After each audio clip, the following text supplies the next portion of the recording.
Okay, so this is part 3 of this session. I'm just going to finish the Power Virtual Agent bot now. So when I finished on part 2, we had completed the threat and vulnerability management score part and was getting scores back from our free customer tenants. So I'm just going to go ahead and finish the area off for the high severity alerts. So what we need to do is just build out this logic so we can show a message, high severity alerts retrieved.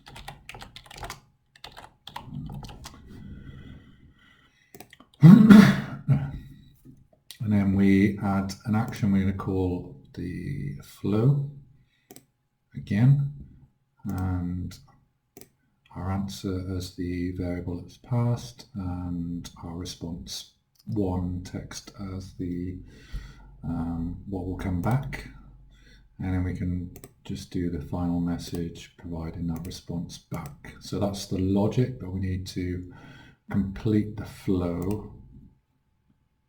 Just make sure we save first. So let's go and update our flow. And if you recall, when we last looked at the flow, we had completed the pieces in here. So we run through the tenant IDs in the array.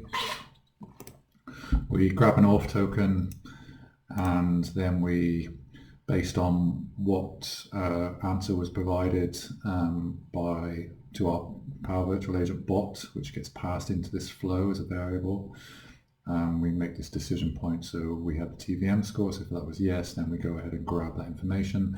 We now need to cater for the other side of this. So if it wasn't TVM, it was the high severity alerts, so therefore it falls into this. So we need to kick this off with a HTTP request. And we're going to do the get, and we're going to call the alerts part of the API. I'm just going to copy this. So what we're doing here is we are calling the alerts API. So this will pull back all alerts, but then we're applying a filter on top of this, and we're applying a filter on the severity, and we're saying that if the severity is equal to high, then that will that filter will be applied, and it will only bring back those alerts that are high severity. A word of caution: there are some issues with the inverted commas for this. So there's always 2 options when you're using these, but the copy and paste from the lab document, I think, uses pulls in some wrong ones. So I think I changed these to these ones, which is the same key as the @ sign. So it's just, yeah, it's that same @ key without the shift. I use those ones. So just to double check. And if you do get errors, you can always test this by removing this section of text and running the flow test. And what that does, it just brings back all of the alerts, so your counts will be quite high, but at least it allows you to test to make sure everything's working, and then you can add this filter text back in to make sure you only get the high severity alerts. So yeah, just a word of caution there if you do get any errors on this bit. So let's just finish this off. I'm just going to steal some text from over here. It's just quicker. So authorization, and then we're going to grab all of this over here, because we use the same access token as we do from the other requests. Just saves a bit of time. And okay, so our access token, and now we need to do the parse JSON piece, because when we do this, when we get this information, we get a load of information back from these alerts, such as the alert description, the status of the alert, who it's been assigned to, classification, there's loads of information that comes back, and we only really want to just count the number, so we can use the parse JSON to basically just only use what we want to use from that result. So the contents will be the body of our HTTP4 request, and we have already gone through this process and just got the stuff ready for you to pull from. Just make sure I've got it all right here. Copy, paste. Not sure if that square brackets right. Value.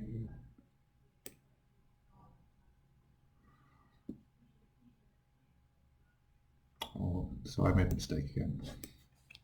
So generate from sample, paste it in there, done.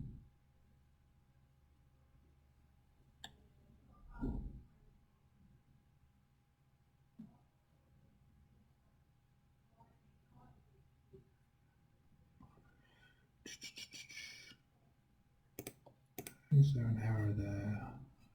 There might be.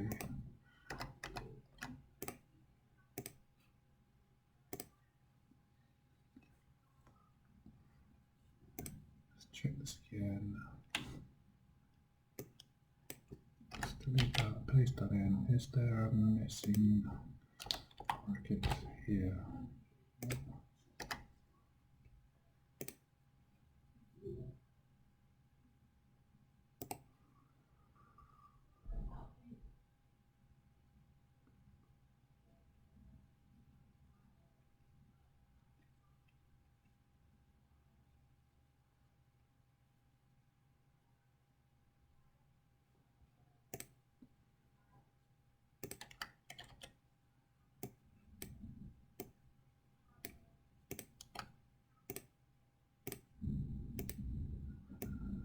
Okay, so what I'm going to do is, rather than let's just delete this one, let's just run a test. So I'm going to save this one, and I'm going to close it down. And this will, it's good practice anyway, but I'm going to run this. Let me actually, first of all, I probably need to re-add these flows in here. So let me just delete and delete. And we're going to add. Probably don't need to do this because I think we only did it last time because we didn't have the variable in there, but it's all good. So we'll just pass the answer, and we'll pass the answer,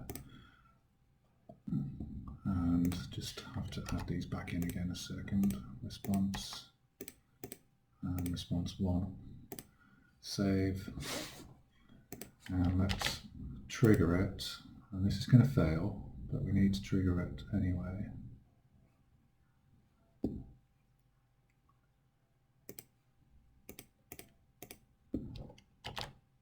Test.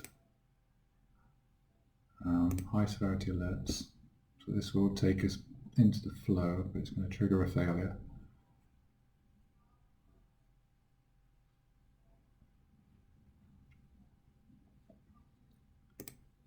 So actually it doesn't trigger a failure, it just doesn't produce anything.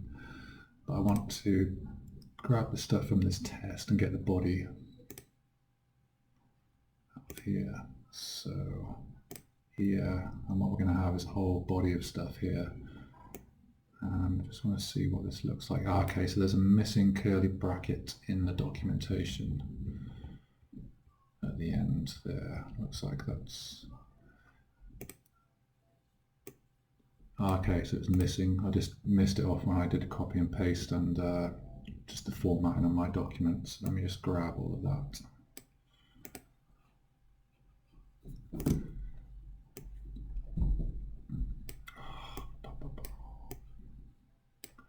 Control C, and let's edit and come back into our logic condition and expand, and then we want to add the parse JSON.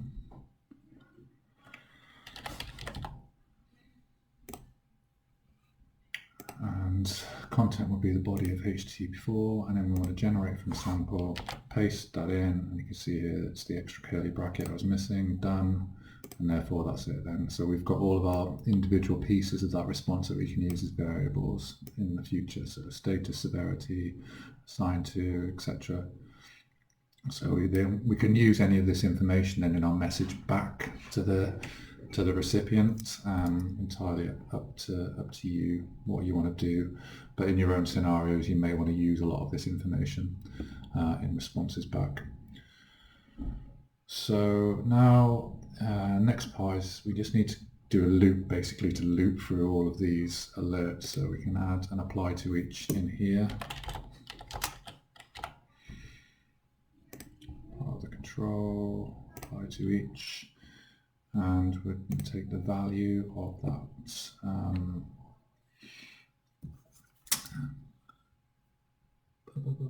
Where are you?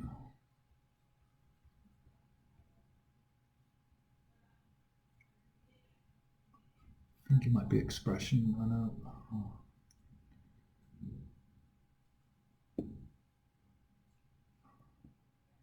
Parse JSON 5. Value.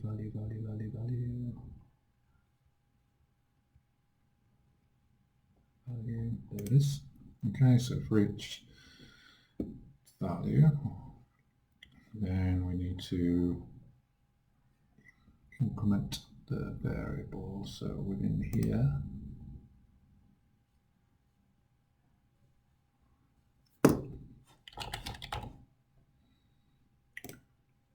and the variable will be our count variable that we declared right back into part 1, and we just add it by, increase it by 1. So basically for each alert we will add a 1 to that count.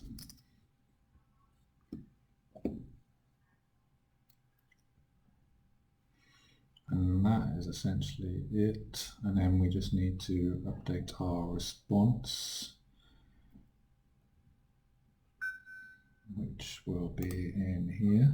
So remember, we're doing this for each customer, and then we're doing another loop inside that for each high severity alert to increment that. And then outside of that loop, after it's run through that, that count value will be a number, and that number will be equal to the number of high severity alerts.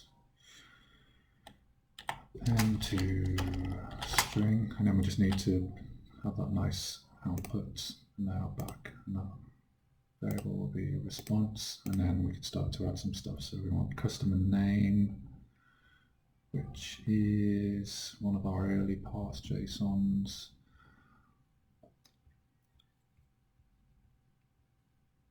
Customer name, so it'll be Contoso, and then high severity alerts equals to, and then we just pass in that count variable that we've incremented. So that'll probably be somewhere right there at the top. And then we just type it then for each customer. So it'll be that customer, high severity alerts, and it pass to the next one, so we'll loop for it 3 times.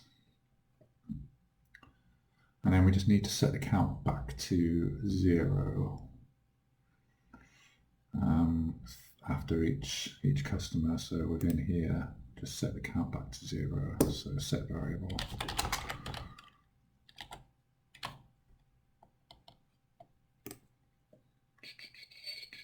Set variable count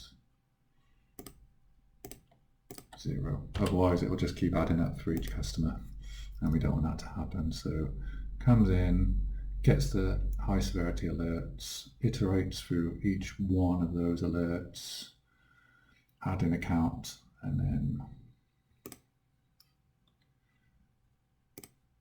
pumps out what that count is for that customer, and then sets it back to 0, and then goes to the next customer inside this big loop. And then we'll just return that response text. And that is it. That's it done. So I'm going to save that. And close. So we go back to the main body. And we can do a quick test on this now again. So let's test, get my trigger phrase.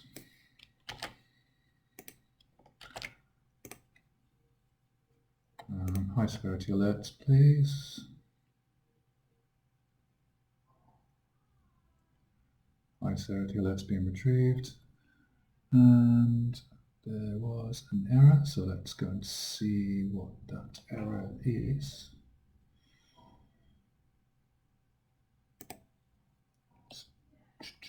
Normally a problem with my filter.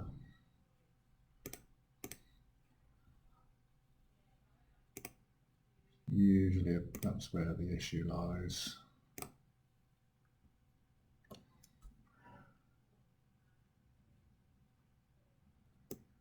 Invalid expected string, but got null.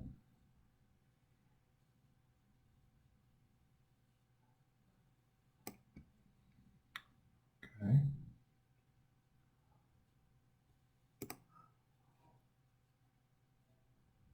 So that was actually successful. Track name null. Okay, so there might be some bits missing. Null, null, null. Where they were expecting something to be populated. Okay, let me edit this and let me use the schema from our documentation. See if that sorts it. It might have been the one I did use didn't have some nulls in it, so let's see what that looks like. So if I do generate from sample, try this one, that's going to overwrite it. That may have emptied out some ones where it was expecting some stuff. And hopefully that doesn't have an impact on everything else. Let's just try so value, that's still using value. Let's just test it in here. On that one, let's give it a go, see what happens. Expand this out while it's doing it.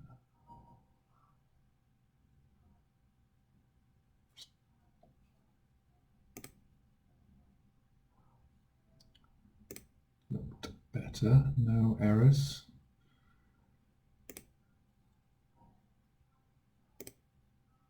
Yep, so that looks better. So it just looks like there was an issue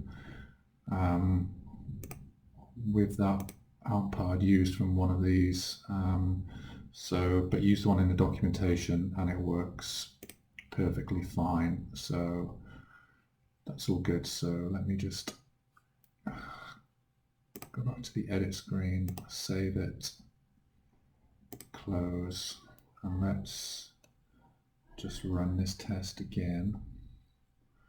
So just get my trigger phrase, copy that, let's paste it. Let's paste it in here. High severity alerts, please. Been retrieved. Okay, there we go. So that works fine. So we got Katoso high severity alerts 5, Tailspin Toys 2, Northwind Traders 1. Exactly what we were looking for. So just need to finish this off by publishing this.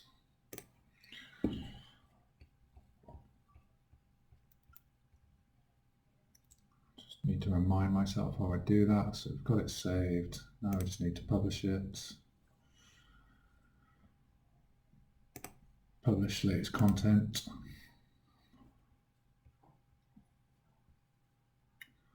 And then channels, Microsoft Teams.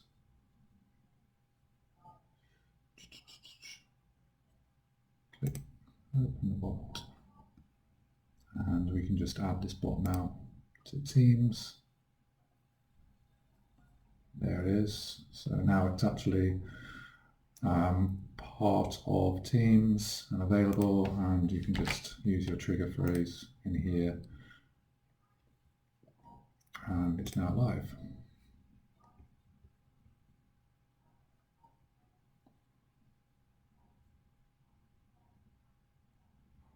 Going away to get those alerts. Comes back, and then we can just, for a final check, we can trigger it again, and we'll just check on the TVM score.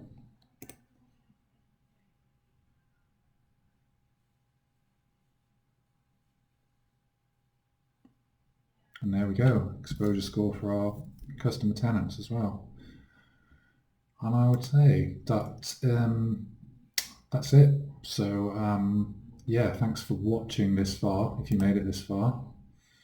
The bot will always appear in the chat there, in your recents there, so if you ever want to use it again. And yeah, thanks for working through this. And yeah, remember, head to the repo for updates and updates on the next events coming up. Why not sign up to our skills challenge? The skills challenge, if it's still running, you can get an MS500 voucher on that one, or sign up to the ultimate skills challenge to get badges, rewards, etc. And also feel free to join any discussions within the repo as well, or any questions, and I'll respond to those. So yeah, thanks for watching, and see you next time.